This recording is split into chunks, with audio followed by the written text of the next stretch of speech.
This video was sponsored by Squarespace. Let's talk about my favorite books of all time.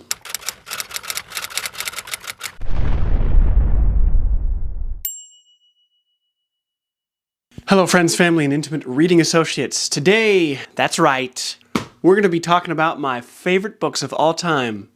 Again. I did this last year. A lot of you who have been longtime viewers of this channel, you'll see a lot of recurring titles on here, but you'll also see some brand new titles. I'm constantly thinking about my favorite books, and so it only felt right to do an updated version 2025 of my 10 favorite books that I've ever read in my entire life. Disclaimer, before we get into it, I know videos like this tend to bring out the trolls. There will be some people in the comments that look at this list and go, ew, that's disgusting. You read awful books. And then there's going to be some of you that are very, very kind. And so I thank you now. Thank you for being so gracious to me in the comments. At the end of the day, folks, reading is subjective. Everyone's entitled to the right to their own opinion. So now that we got that out of the way, let's get into the top 10.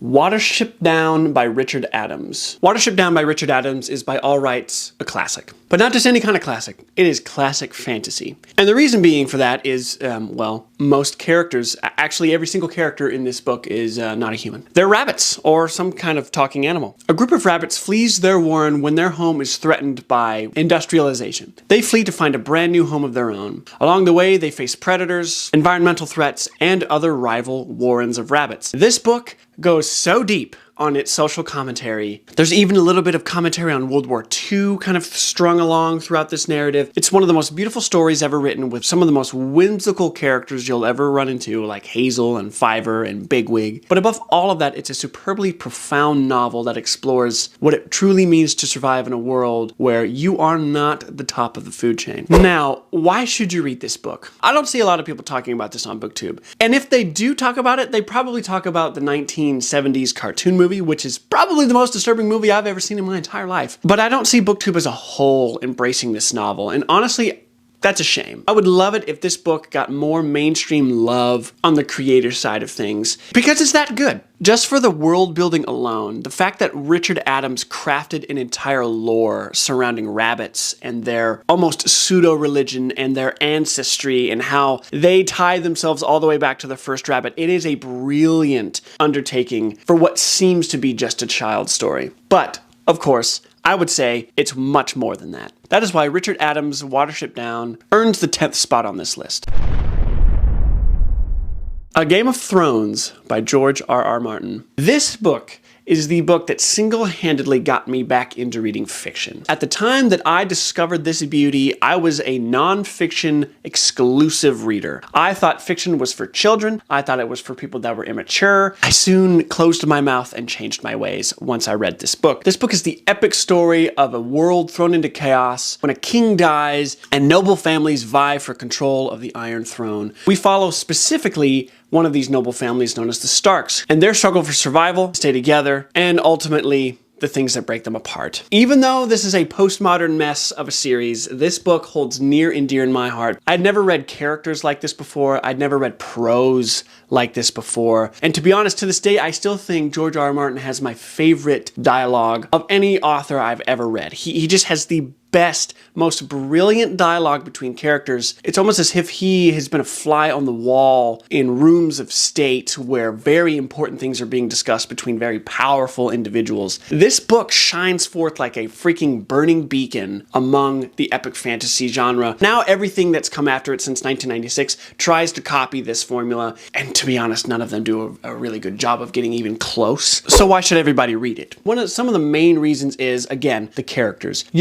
You won't find characters like this anywhere else. George has the ability to write the most striking characters. You either really love his characters or you really hate his characters. And the thing is, he's so good at writing dastardly, wicked, villainous individuals like nobody else. At the same time, it's the dialogue. You'll be so impressed by what these characters say and how everybody seems to try to be 10 steps ahead of the other when really no one's ahead of the game. And because of how impactful this book was on an entire genre, and then eventually when the show got created, it still to this day is the biggest TV show in television history. So it not only penetrated into a genre, but it penetrated into the culture, got everybody thinking about fantasy again, and for that reason, reason, it's number 9 on this list.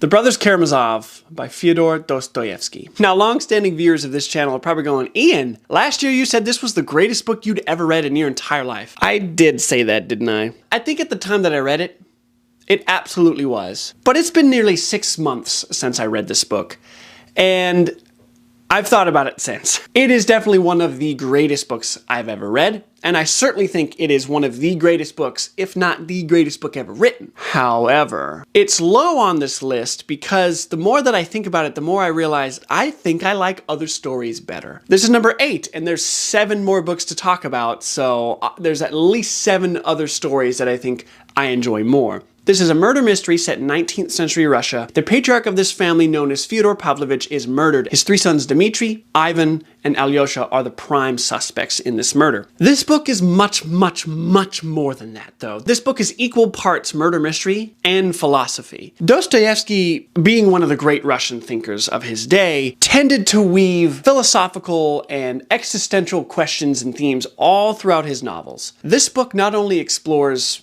of course, murder, it explores themes like faith and doubt, the nature and relationship between good and evil, the nature of God, the existence of God, and ultimately, it tries to answer the question to the meaning of life. This book is so deep and rich and profound in so many beautiful truths, and so many great thinkers throughout history have said that this is their favorite book ever written. People like Einstein, people like Friedrich Nietzsche, people like Sigmund Freud, people that not only were great intellectuals, but people that absolutely changed the world. And a lot of them said that this is their favorite book of all time. So that alone should make you think, I should read this. But why should you read The Brothers Karamazov? 2 chapters stick out in my mind. One is Ivan Faces the Devil. That chapter is so gritty and so dark, but the conversation that Ivan has with this character that we can assume might be the devil is so gut-wrenchingly powerful. I had to read it like 4 or 5 times. It is so profound, the things that are discussed. But above all, everybody needs to read this book because of another chapter known as The Grand Inquisitor.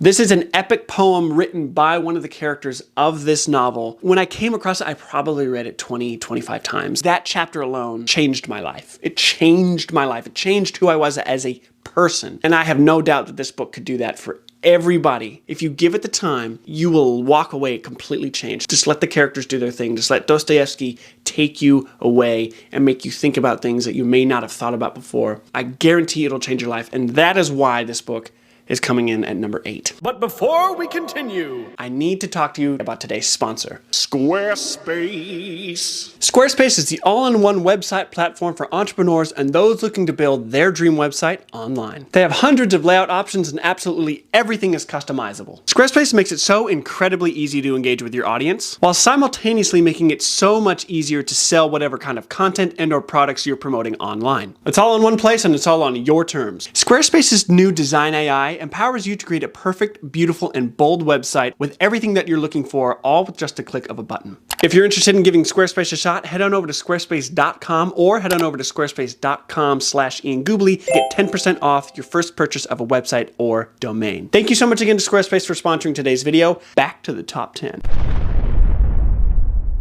Recursion by Blake Crouch. Oh my gosh. Recursion by Blake Crouch. This is a science fiction thriller. Blake Crouch is hands down my favorite thriller author because he merges real science with thriller writing. This book delves into the consequences of time travel and memory manipulation. On one hand, we're following Barry Sutton, who is a detective in New York, who's investigating this strange disease known as FMS, or false memory syndrome. People are starting to develop memories of a life that they never lived, and some of these memories are driving people to commit, well, let's just say it's driving them crazy. And then on the other hand, we're following Helena Smith, who is a neuroscientist. She's in the process of developing technology that could potentially bring back memories to patients and victims of Alzheimer's disease. This book is a non-stop, action-packed thrill ride that makes you ask some of the deepest questions you will ever pose to yourself. Blake Crouch somehow is able to do all of this in like less than 330 pages. Usually with a thriller, the stakes are like people's lives or whatever. The stakes in this book are the literal fabric of time and space. This book was, again, one of those like mind-bending, life-altering novels when I read it. Every time I read a Blake Crouch book, it just raises the bar for what I expect from thrillers, and it also raises the bar from what I expect from science fiction. And he blends the two genres seamlessly together. He's just so freaking brilliant. But why should you read Recursion in the first place? You should read Recursion because I said so. Everyone should read this book because the characters are in a struggle for something that is so real and so important. The plot alone will just blow your freaking mind. I love Helena and I love Barry so much. And for that reason alone, this makes the number 7 spot on this list. Lonesome Dove by Larry McMurtry. I freaking love this book. Okay, this will always probably be in this top 10. Larry McMurtry's Lonesome Dove is the story of 2 retired Texas Rangers, Gus McCrae and Woodrow Call, as they embark on an epic journey from the Texas-Mexico border all the way to the uninhabited Montana territory. Holy crap. I did not know that a book about a cattle drive could be so intense and, at the same time, so amazing. This is one of the greatest stories ever told. It won a Pulitzer for a freaking reason, okay? The historical fiction aspect of this book, it's superb. But the thing that Larry does best is his characters. His characters are so real and they're so relatable. They're some of the most lovable people you'll ever read in fiction. Gus McCrae alone will raise the bar for what you expect from characters, from authors. Like, he is a powerhouse of a character. He does what he wants, he says what he wants, and nobody's stopping him except Woodrow, his best friend, right? But this book is so powerful because it's exploring the West at a time that was so wild. You fight Indian tribes, you fight bandits, and they fight each other, and there's found family, and there's love. I mean, some of the best romance I've ever read is in this book. In this book, I tell you, his writing is so unique. But why should you read it? Because the characters will change your life, and you will fall in love with all of these people, and your heart will be broken when some of them are lost along the way. You will come to the end with these lovable people and realize, man, my life will never be the same after experiencing this book, right? There is something so special and so beloved about this book. It's thick, it's long, but Larry will not disappoint you. He will never disappoint you, and that's why this book is at number 6. The Prince of Tides by Pat Conroy. I discovered Pat Conroy back in the fall of 2023, and I've been obsessed ever since. He quickly became one of my favorite authors of all time. And it's so funny, I read this book on a whim because I actually purchased another book that will remain nameless. The blurb on the cover said that that was that particular author's The Prince of Tides. And I thought, well, that sounds like a pretty big compliment, whatever The Prince of Tides is. So I looked it up and I found an audiobook, and I just decided to listen to it on a whim. When I tell you, my life was changed, it's an understatement. The Prince of Tides is the freaking family saga about the Wingo family through about 40 years of their lives. And we particularly focus on the relationship of the twins, Tom and Savannah. Now, Tom is the actual narrator of the story, so we get everything through the lens of Tom as he is telling this story to a therapist in the hopes of saving his sister's life. We followed this freaking family through love, also through a lot of darkness. This book has many trigger warnings. We follow these poor children as they grow up in a very traumatic environment. He is an author that does not shy away from dark themes and really harrowing experiences to his characters. And this book has one of the most harrowing experiences I think I've ever read. Not many authors can touch sensitive topics with so much tenderness like Pat Conroy can. But above all, he has the most eloquent prose I've ever read in any author ever. Like, he is my favorite prose writer, hands down. He's a master craftsman when it comes to wordplay. He almost makes the South feel like a character in itself. He's so well spoken. So why should you read it? Because Pat Conroy deserves more love on BookTube. Am I the only one who's talking about him? Pat just needs more love in the book community. Like, where are you guys? Pick up his books right now. You will not regret it. And if you don't want to read a big chunky book like this, pick up South Abroad. It's just as good. It's just as good. I could go on a rant all day long. Pick up his freaking books. You will see what I'm talking about. Like, I'm not leading you astray. Shogun by James Clavell. Oh my gosh, what a beast. It is the epic story of John Blackthorne and his crew as they are marooned in 17th century feudal Japan. Yes, ladies and gents, this book is about samurai. The clash of cultures that this book is nothing short of majestic. This is a masterpiece of historical fiction. It is the greatest piece of historical fiction I've ever read in my entire life. How all of these cultures are vying for control of the islands of Japan and how they're fighting for supremacy amongst each other. But there's not just racial tensions and cultural tensions, there's religious tensions as well. And this book just explores so much. It is violent, it is gritty, it's beautiful. Dude, it is a surprisingly fast read for how big it is. It's more epic than some epic fantasy. Like fantasy readers, think about the most epic story you've ever read. It absolutely gets crushed by this book. There's only one book that's more epic than this, and it's coming up on this list. But it's also not what you're expecting. If you're thinking that this book is about samurai and they're all just pulling out their katanas and slicing people's heads off and cutting people in half, sure, that happens, but that is not the entirety of the book. In fact, it's like a small percentage. So why should you read it? You will never read character relationships quite like this. How enemies could become friends and friends could become enemies, and those who would have no chance with each other became lovers. Like literally the most complex and intricate character relationships I've ever read in any book. And yet, throughout the course of its 1,299 pages, Clavell astounds you as he continues to build these character relationships. These people are what make this story so amazing. Truly, you'll never read anything like it ever again once you read this book. Okay, top 3. These will probably be no surprise to anyone who's followed this channel for a very long time. The order's changed slightly, but number 3, The Lord of the Rings by J.R.R. Tolkien.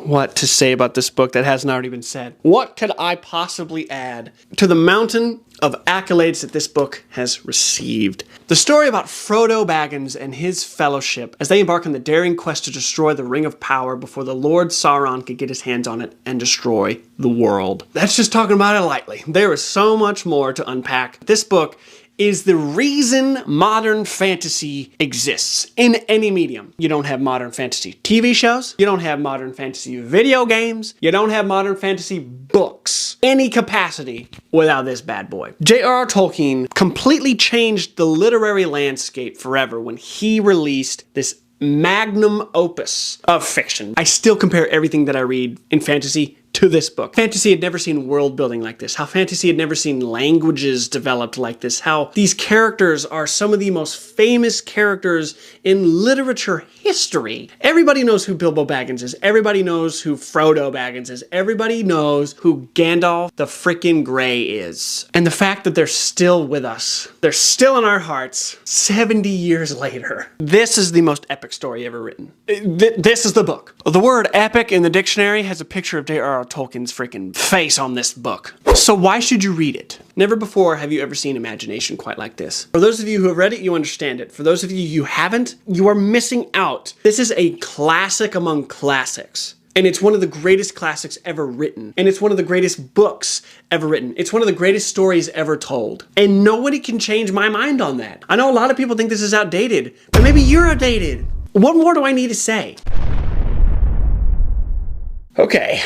The top 2. I couldn't decide which one I wanted above the other. We're just gonna go on how I put them in the stack. Hear me now, like actually hear me, viewers. These books could be in any order. I'm not putting one above the other. These are interchangeable to me, I don't care. I know just a fraction of you are gonna get a little upset that I'm talking about one of these books before I talk about the other. So just keep this in mind, that both of these are number 1 and both of these are number 2. Here we go.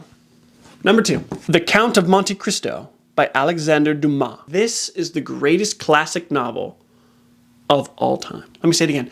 This is the greatest classic ever. This is the story of Edmond Dantes and his false imprisonment for a crime that he did not commit. And upon his escape, he vows to take vengeance on those that ruined his life. The Count of Monte Cristo is the ultimate revenge story.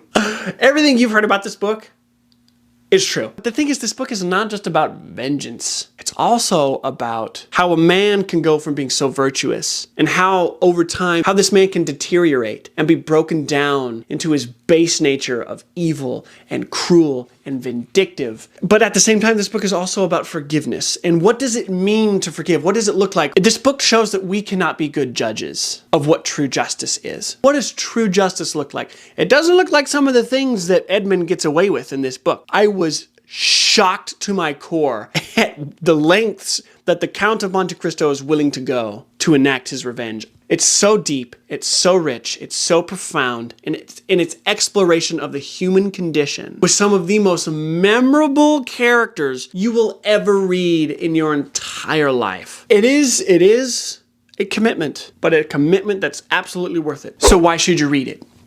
Because it's the Count of frickin' Monte Cristo. That's why. Everybody knows that they need to read this book, and everybody has a desire to read this book. Just do it. I put it off for far too long. I would recommend getting the unabridged version. Don't get an abridged version. Your life will be gifted with so much. Read the Count of Monte Cristo because it's the Count of Monte Cristo. Number 2, baby. You long-standing viewers of the channel know exactly where I'm going with this. Number 1. The Stand by Stephen King. You all knew this was going to happen. I knew this was going to happen. I know some of you literary fiction people and classic people in the comments are going, "What? No!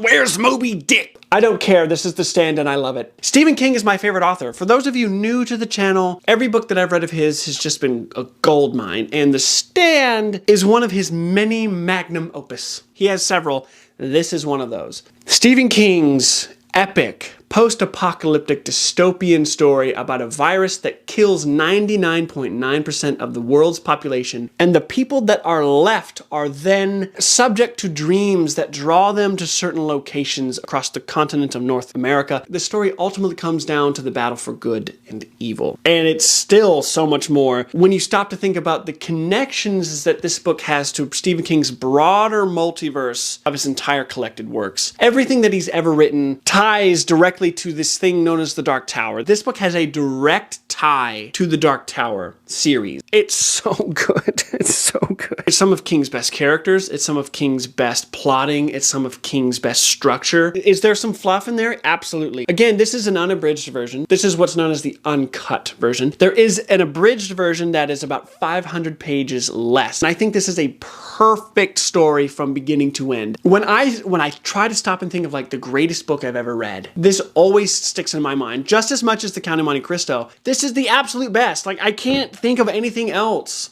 And it shares the 1 and 2 spot with the Count of Monte Cristo because I feel the exact same about them. The Stand is just so insanely good. And Stephen King is just a master storyteller. He can write in any genre, in any format, and in any way, and it will be a pure gold standard book. The fact that this is his 4th novel? What? How? So why should you read it? Because if there's one author that's going to give you the greatest experience with reading, it's Stephen King. He has so many books to dive into. It is so important to understanding Stephen King and understanding Stephen King's lore and his world and everything that he's crafted over his 6 decades of writing, right?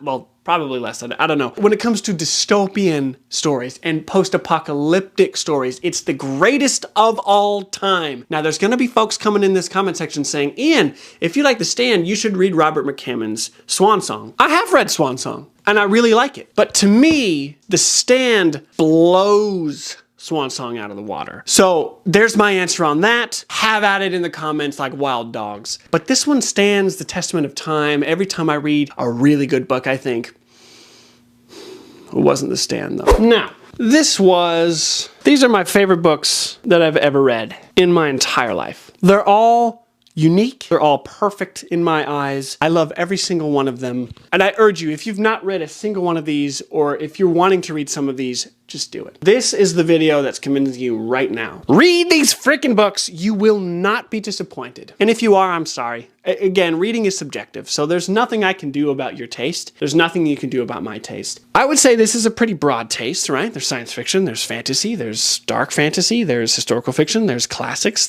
we got everything, right? If you're new to the channel, this is the taste you can expect. So welcome. Thanks for being here. Thanks for sticking around. If you're interested in Squarespace, head on over to squarespace.com to try your free trial, or head on over to squarespace.com/IanGoobly to get 10% off your first purchase of a website or domain. Thank you, folks. I love you so much, and I will see you in the next one.